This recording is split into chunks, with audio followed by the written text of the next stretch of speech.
This might be the last one in this tiny series of letting go of drama.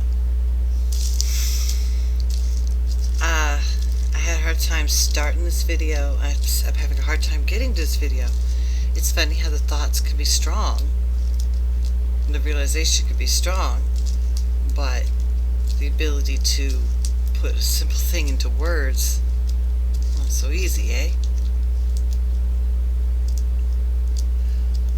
Well, I don't play. In defense of the devil. Devil's advocate. That side of things that you have to put blinders on.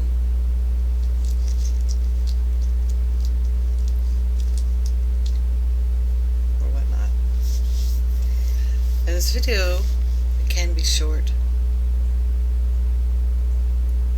Because I want to present what is seen by other people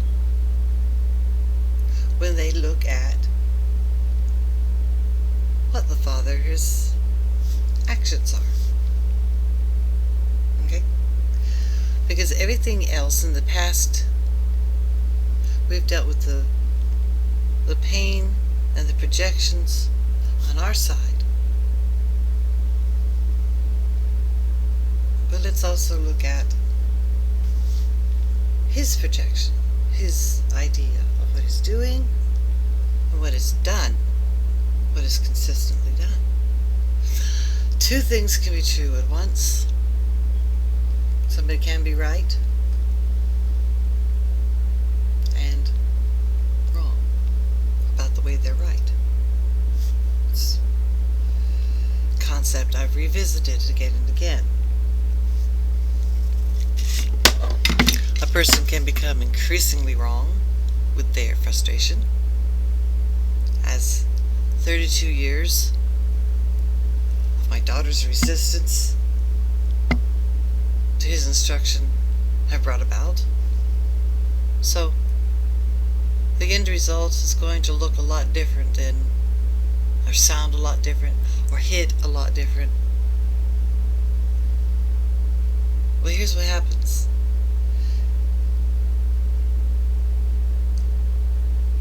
When you want to go tell your sob stories, never forget there's another side. When you want to go and trauma dump, never forget there's the other side.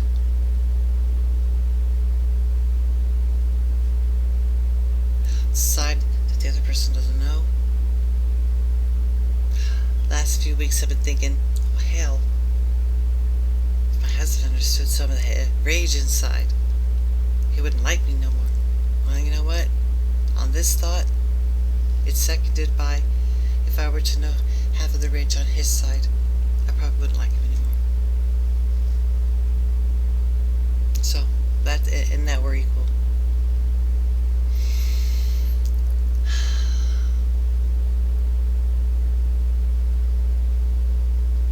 I just know that our rages are the same. Kid not doing what we needed kid to do. Be self-sustaining adult. So we have to reach it differently. But I want my daughter to know some of the facts that she's overlooking in order to hold on to her grievance. In order to keep leaning on her grievance as her excuse for being stagnant in life.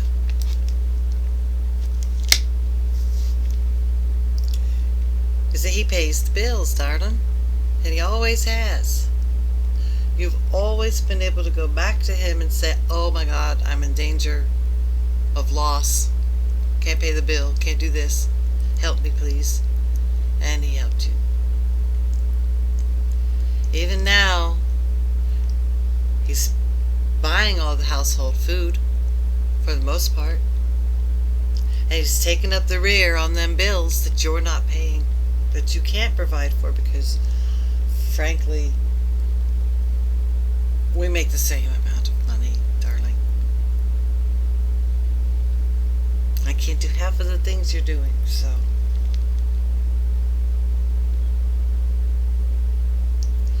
you need to go and do something to change that. And you're dragging your feet. And he's still looking after you so that you don't fall. And he's always looked after you to make sure that you don't fall. Car need fixed. He pulled out and fixed. Seems to other people who live on this planet that somebody who consistently does that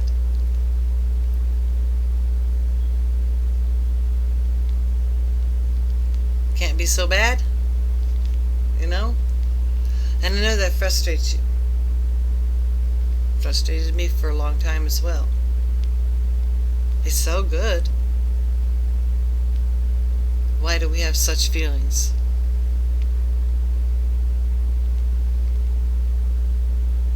Well, it's the black or white vision of it. It's all the things. It is all the things. But you have to understand, this man keeps holding on desperately, trying to see you to your feet so he can let you go. Be a grown-up. He is actually tired of playing daddy. You know, it's his big frustration. Why can't I get on with my life, he says. Why am I stuck here? Why are you stuck here? Because she can't afford her part. If she can't afford her part, then everybody suffers. So he's again trying to prevent the suffering of others. Damn. A lot of people won't do that. I'm struggling with the fact that I don't have the means to help you not go through bad things, so I have to do the meditations to accept bad karma returning on you. But he's trying to prevent the bad karma, like he always has, and he's sold his life to prevent your results. And you want to sit there and hate him and resist him and hate him instead of actually trying to see and do and hear what he's doing for you. Same as me. All the advice I gave you about, well, let's practice with a budget, let's do this, let's try this, was to train you for your benefit. And now what do we have? A person who overspends, overcooks. The waste in your household is horrible. The waste in your house is just horrible.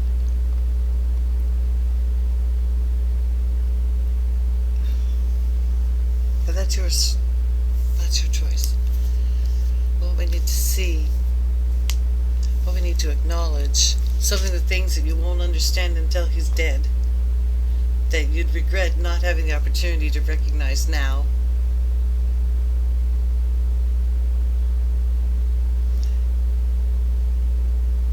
He's not willing to let you suffer.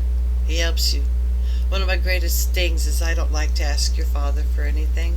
Not because I'm proud, as much as I ask myself first, do I really need that? Do I need to burden him with that?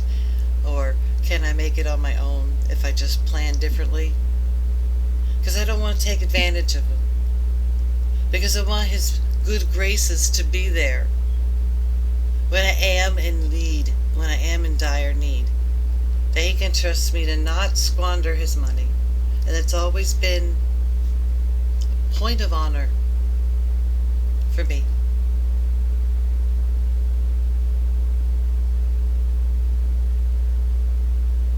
Because of respect. You may have hurt me 1,000 different little ways, or big ways. But as a man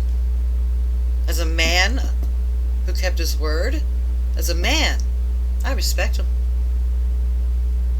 And I don't see anything that he's asking of you to be unreasonable. Just his delivery and the escalation in his catastrophizing language. And you need to separate yourself from his language and start seeing the thing you need to fulfill. I was upset. You guys got into a fight. And I went in to sit with you. And you said, I don't understand. He said he wants me to live my life. Yeah. What do you think he means? Going out and having fun, meeting friends, living it up, living your life? You strictly think that your dad would tell you, yeah, man, go get social and get another job?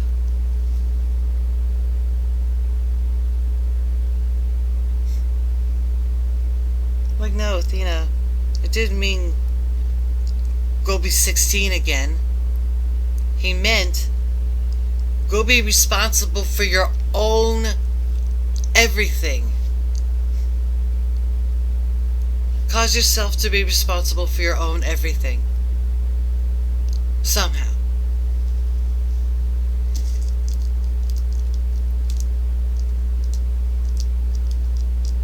You do have a difficulty understanding when it's your turn to give. It's that stubbornness.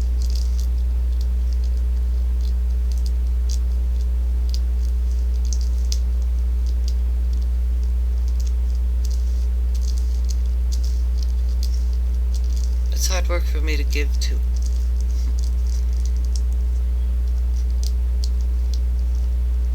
But a lot of times, just think things, if we just really think about things, don't let your shame not show you. I've been afraid the last few days of just how bad my words were.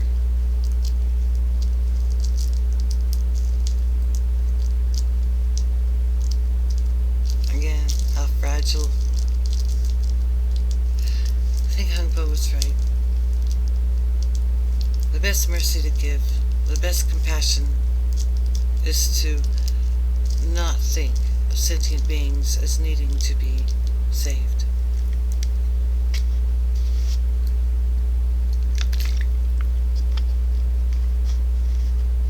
My salvation is no better than any other. Anyway, I don't want you to forget what he's doing for you. He's buying the food, he's keeping you in the house.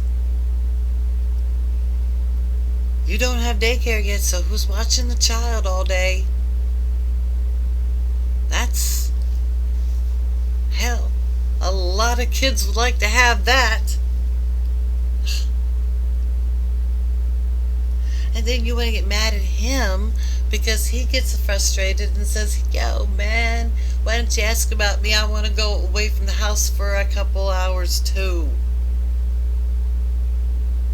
You know, he can't be a giving machine constantly, and it's going to always build up upon a person and back up on a person when they've just been giving too much and they need a little back. It's a human. You're going to hate him forever. You have no reason to hate him anymore. You don't. It just wants to see you as a free person taking care of yourself and your child. It wants to be proud of you. That's why you hate him? There's one way an outsider could look at it. So basically, I can't tell you how to fix any of the problem of this relationship, except you've got a lot of letting go of resentment. Same as he has to let go of all the resentment too. You resisted me. I won't see your way. I can't break free. We have to let it go.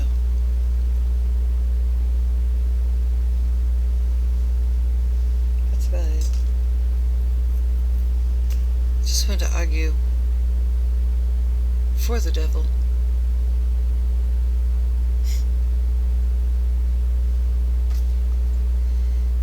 always says he wants to keep me the bad guy, that's okay. No, I don't believe that you have any power thinking that you being the bad guy is going to motivate them to get free. Because that isn't what's happening. Okay? No, you have to be the father who's been the suffering father who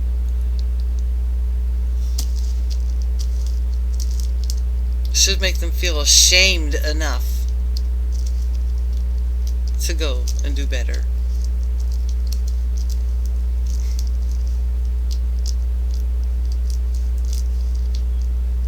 Or make a child who's like, no thanks, Dad, keep that 20 in your pocket.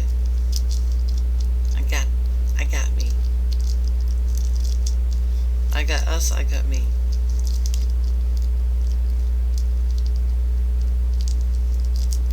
Well, by talking about it's not gonna make it happen. But sit down and rethink a lot of the things that you hold against others. And why?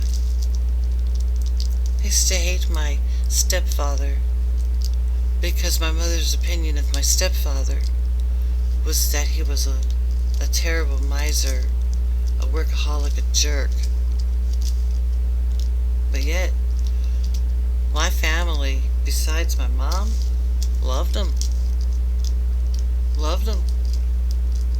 Best friends for years and years and years. Their family friend. He went over to stay with them for Christmases. He was a stingy? Nah. Nah, he just didn't like a dumb deal. He just didn't want to spend money in a dumb way. What, not supportive? No, he just wanted to make sure that you had a good thing going before he'd invest in a dream. Old fashioned? Yeah, sure, he wouldn't teach me about motor engines because I was a girl.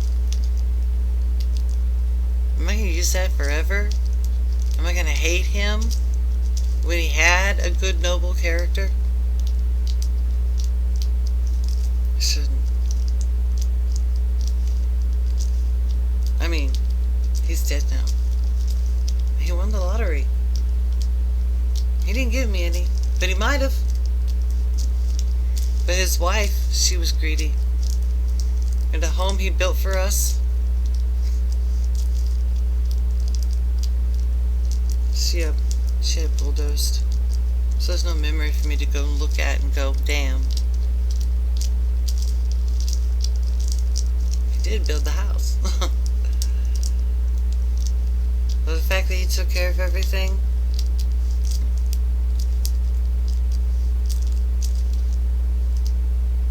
just saying, it's a little bit him, a little bit you, it's a little bit me.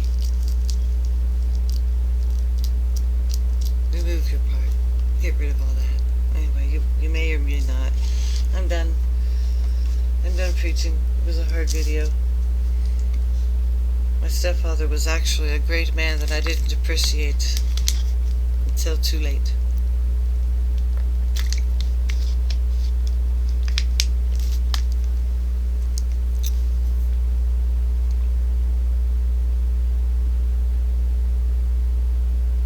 And he was an asshole.